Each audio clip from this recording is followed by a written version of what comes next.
Olá, amigos, tudo bem com vocês? Estamos de volta aqui para o nosso CT Entrevista, sempre falando de um tema importante aí para a nossa sociedade, né? Lembrando que nós mudamos o nome do programa justamente para ampliar o leque de debate, não ficarmos só na política, vamos falar de cultura, vamos falar diversos assuntos. Estamos com um monte de entrevista organizada para essa semana, para a semana que vem, sobre os assuntos mais diversos. E nós estamos convidando para falar com a gente o presidente da seccional Tocantins da Ordem dos Advogados do Brasil, doutor Gideon Pictaluga, e ele fez um discurso na posse do Tribunal de Justiça, da doutora Etelvina como nova presidente, e voltando a um tema que a gestão dele tem batido desde o início, né, ele já está no segundo mandato, que é sobre a questão da advocacia dativa, né?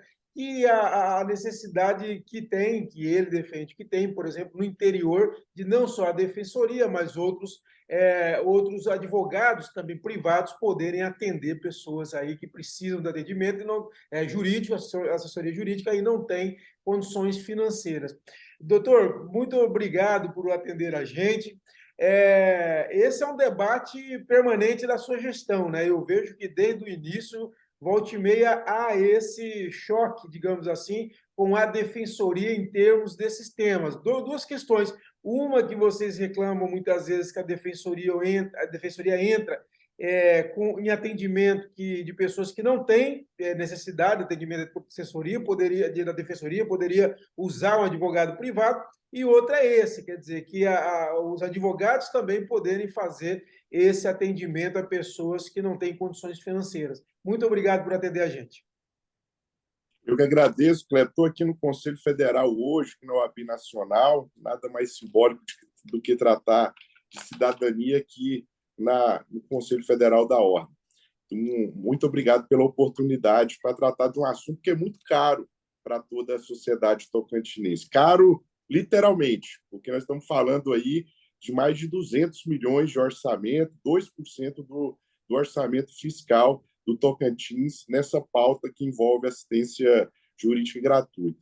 Mas eu, desde o início, Kleber, se você me permitir, a Ordem tem um posicionamento firme em relação a esse assunto, sobre dois aspectos.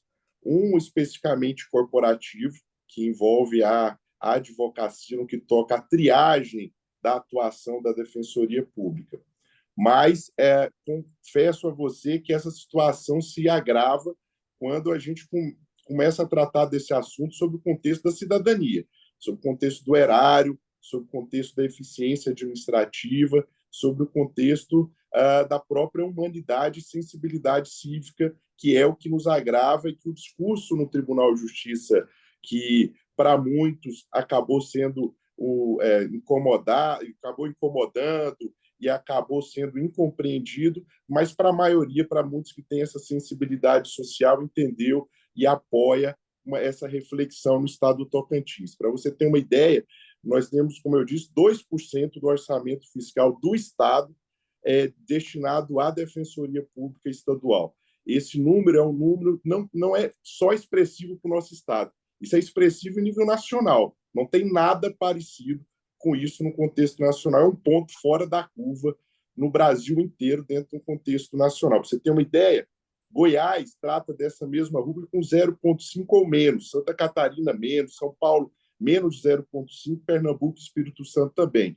Tocantins, nessa pauta, ela é amplamente campeã na ineficiência administrativa na assistência jurídica. Um serviço caro, extremamente caro, de mais de 200 milhões, onde 140 milhões se dá só no gasto de folha e pessoal, e de uma parte de custeio e de infraestrutura no valor mínimo, e aonde você vê, na verdade, uma assistência jurídica que não chega aonde quem precisa. Eu vou dar o exemplo no Tribunal de Justiça, na presença do governador, do presidente da Assembleia e toda a cúpula, a alta cúpula do Judiciário tocantinense. Metade dos nossos presos no sistema prisional, eles estão lá sob custódia, segregados, sem um julgamento final. E se dá muito e especialmente por falta de assistência jurídica, que deveria ter um advogado ali. Eu sei que são pessoas pobres, pessoas carentes, pessoas vulneráveis, que deveriam ter o apoio da Defensoria Pública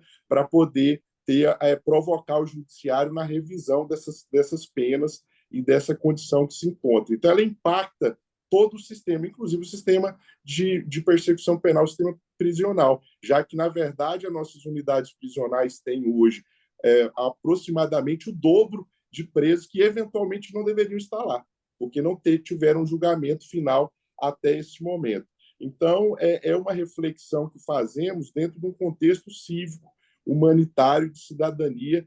É lógico que sim, eu sou muito claro, eu tenho uma posição, você me conhece desde quando eu iniciei na Associação dos Advogados, eu tenho uma posição corporativa e classista muito firme, a minha formação ideológica, institucional, mas confesso que eu deixei ela de lado nesse momento, porque esse assunto ele é muito maior do que uma pauta só da advocacia. Esse discurso é uma pauta para a sociedade. Doutor, agora me diga uma coisa, na visão sua, nós não teríamos que ter defensoria ou teríamos que ter defensoria num outro parâmetro, num outro patamar, inclusive financeiro? Como que é essa visão sua?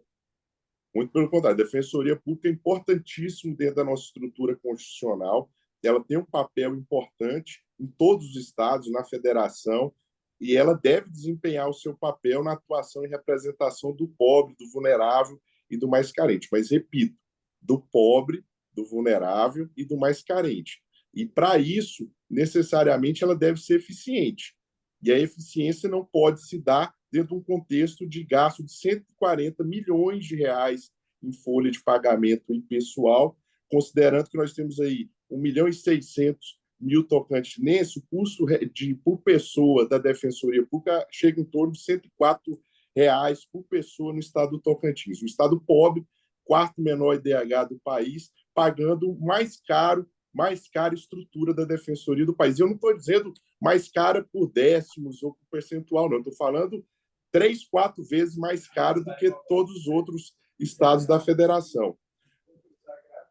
Então, isso acaba nos deixando numa situação muito incômoda de discussão em relação à assistência jurídica gratuita no país.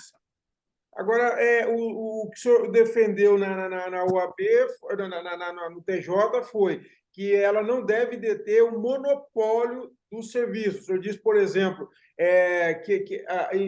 pelo menos induz a gente a entender que ela atua muito mais firmemente nas principais cidades, na capital, mas que o interior profundo fica desassistido. É isso mesmo? Qual que é a ideia? No caso, o Estado contrataria advogados onde não tem o defensor para socorrer essas pessoas com deficiência financeira? Exatamente, até lhe respondendo de forma mais objetiva. A proposta da ordem ela não é classista, tanto é que a proposta é que a advocacia da ativa, a exemplo do que acontece no Ceará, em Goiás, aconteça sobre a administração da Defensoria Pública do Estado. Né? A Defensoria Pública poderia conduzir esse processo por designação do Judiciário, então seria uma ação institucional da Defensoria Pública, com o próprio Judiciário designando, quando necessário e de forma suplementar, a Defensoria nesses casos. E por que fazemos isso? Por 2 argumentos. A proposta é essa. Um, sobre a lógica de que o custo da Defensoria não precisa ser tão alto.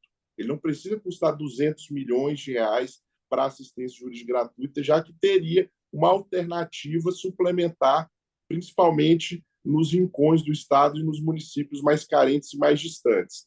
E, em um segundo momento, porque há uma inversão da lógica de atendimento no Tocantins. Para você ter uma ideia, o quanto isso é simbólico e sintomático. A Defensoria Pública está, mesmo com esse orçamento multimilionário, ela está desinstalando algumas unidades no interior, exatamente nas cidades mais carentes e mais distantes. Em contrapartida, está abrindo sala dentro da Assembleia Legislativa do Estado. Agora, qual que é o grande questionamento da ordem? Por que a Defensoria Pública do Estado precisa de sala dentro da Assembleia Legislativa? Qual o sentido disso? Porque a atuação da Defensoria é para atender o mais carente, o mais pobre, o mais vulnerável. Na Assembleia Legislativa não se tem esse perfil de funcionário, de servidor, ou mesmo, nem agente político. Então, a Defensoria Pública hoje no estado do Tocantins, infelizmente, ela é uma instituição ineficiente, onde ela preserva o atraso institucional e administrativo, e também o privilégio de poucos em detrimento exatamente dos mais necessitados, que são os pobres e mais carentes. Um orçamento multimilionário sem estar direcionado para a sua razão social, que é exatamente ao atendimento do povo mais carente. E esses números que eu estou falando, Kleber, eu até vou ter licença de lhe encaminhar, ele está na internet, não é número da ordem, da OAB, não estamos inventando isso, muito pelo contrário, e nem faríamos assim pela credibilidade institucional. Esses são números da própria Defensoria Pública. São números de uma pesquisa feita pela própria Defensoria Pública, disponibilizada no seu site nacional, e é com essa pesquisa que nós baseamos a nossa insatisfação, nossa indignação sobre a promoção da cidadania no nosso Estado. Para você ter uma ideia, o tanto que isso representa para a cidadania e para a nossa estrutura estatal um atraso, a próprios defensores públicos do Estado, os próprios defensores públicos, não é advogado, não é a sociedade, não é assistido, os próprios defensores públicos do Estado, na ordem de 45% aproximadamente, declaram que a Defensoria Pública tem pouca independência em relação ao Poder Executivo no Tocantins. Isso é terrível. Isso é terrível sobre todos os aspectos, sobre o aspecto de eficiência, sobre o aspecto de independência institucional e sobre o aspecto republicano no que toca a uma instituição importante como a Defensoria Pública no Estado do Tocantins. Então, chegou a hora, depois de 34 anos no nosso Estado, de ressubstanciarmos a cidadania no nosso Estado. Nós temos que voltar os olhos para os mais pobres, para os mais carentes e para aqueles que realmente precisam e deixarmos de lado o discurso exclusivamente corporativo e que luta por privilégios de categorias em detrimento do bem comum. Doutor, e em relação ao debate, ao encaminhamento desse debate junto a quem de direito, por exemplo, o governo do Estado, a Assembleia Legislativa, a OAB está procurando fazer essa conversa ou pretende procurar essa conversa com os órgãos que podem mudar essa realidade? Nós estamos aqui, eu estou inclusive com o presidente Beto Simonetti aqui do meu lado, que é o presidente nacional. Estou aqui com o Kleber Toledo, Beto, que é a maior representação do meio de comunicação no Tocantins, discutindo sobre a atuação da Defensoria Pública e na assistência jurídica gratuita. Estou trazendo essa pauta para o presidente Beto para poder discutirmos nacionalmente e tenho certeza que nós vamos evoluir. Estou convidando desde já ele para ir ao Tocantins para discutirmos esse assunto que é tão importante para todos nós tocantinenses. Tudo bom, Kleber? Bom dia. Bom dia, presidente. Prazer, uma honra recebê-lo de surpresa aqui nessa entrevista. Então, já passo então, a pergunta também para o senhor. Quer dizer, como a OAB Nacional vê essa questão da advocacia dativa? Qual que é a visão da OAB Nacional? Veja, isso é um estímulo perante todas as seccionais para que nós possamos, junto ao Executivo, ao Legislativo e ao Executivo, instituirmos essa modalidade de advocacia. Porque, infelizmente, o cenário nacional, e não é de hoje, ele já se mostra deficitário no que tange ao quadro das defensorias públicas como um todo. Então, é um modelo que já tem funcionado em alguns estados, tem sido, com isso, suprida a deficiência das defensorias públicas, sem absolutamente nenhum tipo de concorrência, até porque a advocacia dativa ela é exercida pela advocacia privada, mais remunerada pelo ente público estatal, e, com isso, certamente, não só levam a voz do jurisdicionado, esses advogados não só levam a voz do jurisdicionado até a justiça, como também fazemos nós com isso, a advocacia privada, com esse enlace com o legislativo e o executivo, e também do judiciário, a pacificação social tão esperada por ser exatamente isso, um ato não só de responsabilidade constitucional, mas também de humanitário. Muitas vezes, uma crítica que a gente escuta é assim, que o advogado privado, em dessas causas, visaria simplesmente uma relação financeira, enquanto o defensor tem um envolvimento mais social, um envolvimento mais profundo com a causa em si. Como o senhor vê esse tipo de crítica? Quer dizer, de repente, faça o serviço só por dinheiro ou não? O advogado também vai ter essa relação de envolvimento humanitário até com a causa que ele está assumindo. Veja, o advogado e a advogada que se submetem a participar de um rol desses da advocacia dativa, ele vai atuar com o mesmo, ele tem que atuar com o mesmo denodo que ele atua nas causas particulares dele, até porque nós fazemos um juramento. Então, nós não podemos, por conta de qualquer outra razão, não atuar com desvelo. E eu não acredito. Eu acredito que essa crítica seja uma crítica absolutamente falaciosa. Ela é uma crítica que, inclusive, agride a dignidade da advocacia, né? Sugerindo que o advogado ou advogada que assumam o encargo da advocacia dativa não se empenhe com a mesma responsabilidade nessas causas em que será nomeado, eventualmente, como defensor dativo, como nas causas particulares. É uma crítica que eu repudio, rechaço desde logo, não é verdade isso, e nós temos que acreditar na capacidade da advocacia brasileira. E o senhor pretende fazer essa andança pelo Estado também, levando essa proposta, por exemplo, vir até o Tocantins, como o presidente Gedeon tem dito aí, né? Nós temos aqui uma situação até com gastos até bem acima, pelos números que ele tem colocado, da média nacional. Quer dizer, o senhor pretende fazer essa viagem pelos estados para conversar sobre isso?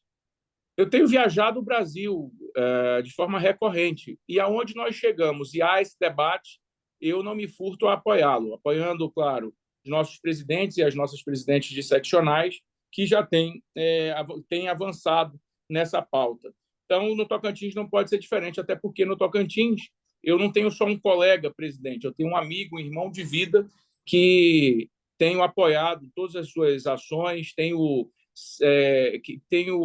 questionado o que a gestão precisa, os investimentos que nós precisamos levar, e já temos um alinhamento muito avançado de vários avanços estruturais para a nossa seccional de Tocantins. Então, não seria diferente com o Tocantins. Se a pauta é a pauta do dia, o assunto do dia é o que é necessário para a sociedade tocantinense e também para a advocacia, não tenha dúvida que, pessoalmente e institucionalmente, eu apoiarei.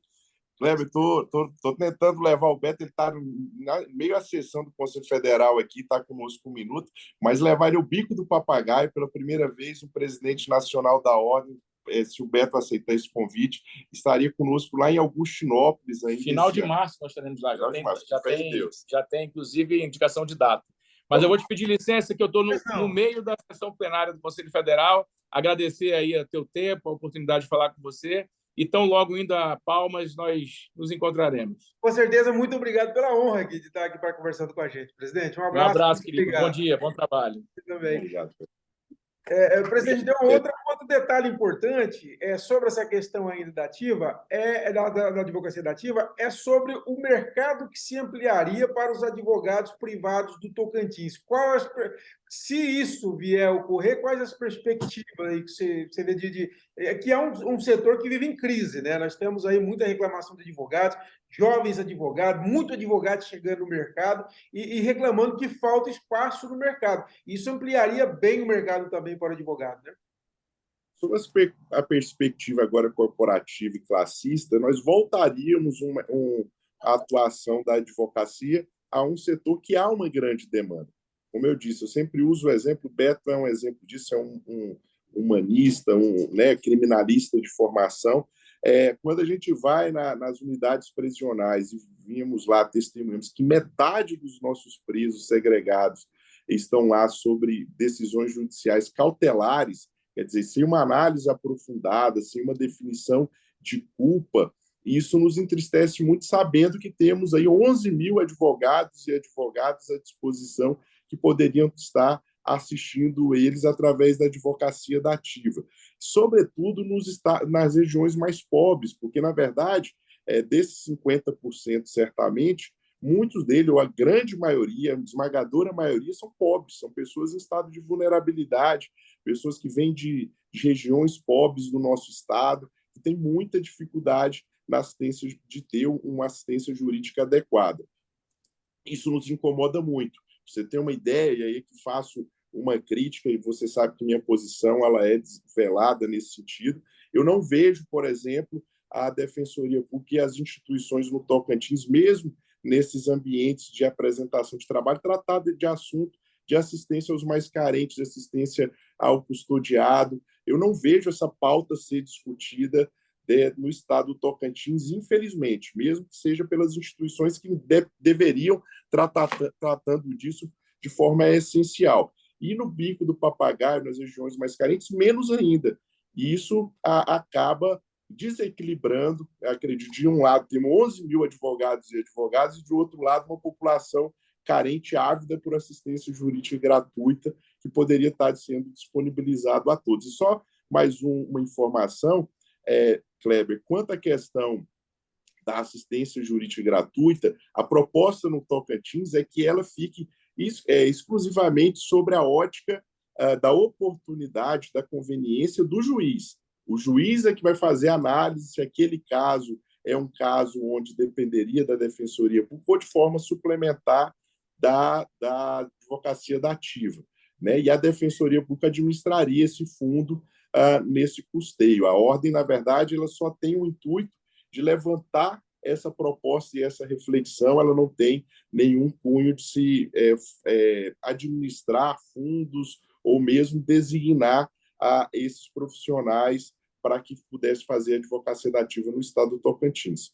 E para a gente fechar, uma coisa, do ponto de vista prático, quer dizer, como que está esse debate junto ao governo do estado, junto à Assembleia? Isso pode se tornar realidade? Qual a expectativa em relação à viabilidade disso? Nós sabemos que, no contexto, e eu sou muito franco em relação a isso, Cléber, nós sabemos que a Defensoria Pública no estado do Tocantins é um ponto fora da curva. Ela é muito forte politicamente, é uma instituição que se empoderou com um orçamento multimilionário. Você tem uma ideia, o orçamento da OAB Tocantins é 7 milhões anual. Da Defensoria Pública é 200 milhões de reais anual. Então, você vê o quanto isso é desequilibrado institucionalmente nesse contexto político institucional no Estado. Nosso objetivo é trazer a sociedade para esse debate. A sociedade tem que avaliar, e aí a sociedade tocantinense tem que refletir sobre a atuação da Defensoria Pública, o custo que ela tem para o estado do Tocantins e o quanto esses recursos faltam para as outras áreas. Esses recursos excessivos para a Defensoria Pública poderiam estar sendo gastos não na advocacia da ativa, porque ela teria um custo muito menor para que assim o fizesse de forma suplementar e de acordo com a oportunidade. Mas na educação, ele poderia estar sendo gasto na saúde, ele poderia estar estruturando o sistema prisional, e hoje ele gasta 140 milhões de reais no custeio de servidores. Você tem uma ideia, Kleber? Eu poderia passar a manhã inteira aqui só enumerando as incongruências apresentadas na própria pesquisa da Defensoria Pública em termos de números. O analista jurídico da Defensoria Pública, hoje, em média, segundo os números que tive, ganham algo em torno de 8 mil reais, um pouco mais. É o dobro do analista jurídico do Executivo. Para você ter ideia o quanto isso incomoda e esse gasto, todos os defensores públicos do estado do Tocantins recebem mais de 30 mil reais, fora a remuneração adicional por plantão ou acumulação. Então, é uma casta funcional que recebe um nível de privilégios que é muito além do normal, não só no Tocantins, no Brasil. Não há nada parecido com a Defensoria Pública do Estado do Tocantins. Mesmo ciente de toda essa força, de todo esse poderio orçamentário e político, a Ordem dos Advogados do Brasil, de uma forma humanitária republicana, levanta essa bandeira do lado da sociedade, dos mais carentes, dos vulneráveis e dos mais pobres, para que sensibilizemos o governador do estado e a própria Assembleia Legislativa para esse debate. Vamos pedir uma audiência pública na Assembleia Legislativa, convidando a Defensoria Pública e todos os seus atores para ter uma conversa franca sobre esse assunto, franca e pública, porque não é um debate de bastidores, é um debate que envolve interesse público. Ele deve ser feito publicamente numa audiência pública, e fica o convite para a Defensoria Pública, para o governo do estado, o presidente da Assembleia e todos aqueles interessados em tratar dessa matéria que é tão importante para todos nós. Eu não tenho receio algum, nenhum receio de discutir toda essa matéria dentro de um contexto social e levantando os interesses da sociedade. Tá certo, então. Olha, doutor Judão, foi muito bom falar, um tema importante. Nós também vamos convidar a Defensoria para estar falando com a gente sobre esse tema, para estar comentando esses números, esses detalhes, e vamos estar acompanhando esse debate da Assembleia, que realmente é um debate bastante importante para a sociedade, principalmente considerando que atinge o interesse das pessoas mais sensíveis, do elo mais frágil da sociedade, que precisam efetivamente ter essa assistência jurídica. Muito obrigado pela participação.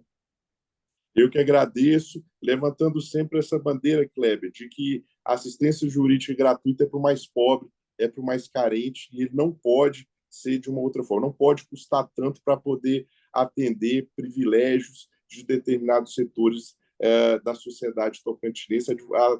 A população pobre do Tocantins não merece isso, e o Estado do Tocantins não pode tolerar esse tipo de situação mais depois de 34 anos no Tocantins. Tá certo, então, pessoal, é isso. Espero que tenham gostado. Mais uma posição para reflexão. Vamos procurar a Defensoria para também se manifestar a respeito, dar uma entrevista para nós também. E nós voltamos a qualquer momento com outra importante personalidade do Tocantins. Só lembrando, você que está assistindo a gente, se inscreva no canal, curta esse vídeo, compartilhe com os amigos para que essa informação chegue cada vez mais longe, tá bom? Um abraço a todos e até a próxima.